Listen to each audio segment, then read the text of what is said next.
Un présumé violeur entre les mains de la gendarmerie, le nommé Vogo, a été happé par les éléments de la première région. Il aurait tenté d'abuser sexuellement d'une maman de 68 ans. La maman se trouvait au champ.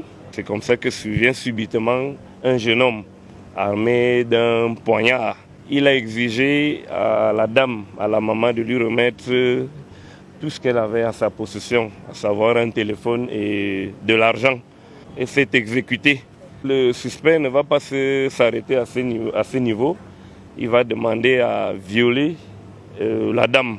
Mais alors que le violeur s'apprête à passer à l'acte, mû par l'instinct de survie, la maman va lancer un cri d'alerte. Au moment où il commence à la déshabiller, la dame a eu le réflexe de crier.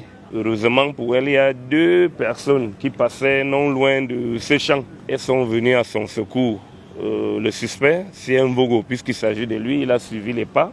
Il a pris la clé des champs immédiatement.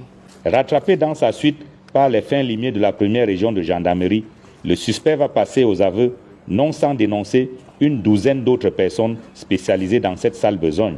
Les faits se déroulent en pharmacie Pankol-Bisson. À Nanga et Boko, dans la Haute-Sanaga, l'opération coup de poing des éléments du SNG de la première région permet de mettre la main sur un dealer, le nommé Ahanda.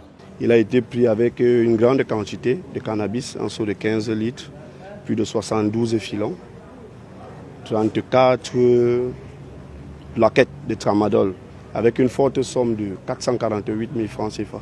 Passé aux aveux, le dealer va également dénoncer son fournisseur, une dame, Ngweshina, basée à Yaoundé. Cette dernière a été interpellée à Nkomotou, à son domicile, qui est passée aux aveux, elle également, faisant comprendre que c'est un réseau qui vient depuis Bamenda et que son grossiste à elle serait à Bali. Les investigations sont en cours pour interpeller le monsieur. Mais puisqu'il s'agit d'une chaîne, l'opération coup de poing conduit également la gendarmerie sur la piste d'un jeune homme de 21 ans, un certain Amadou, interpellé au quartier briqueterie à Yaoundé.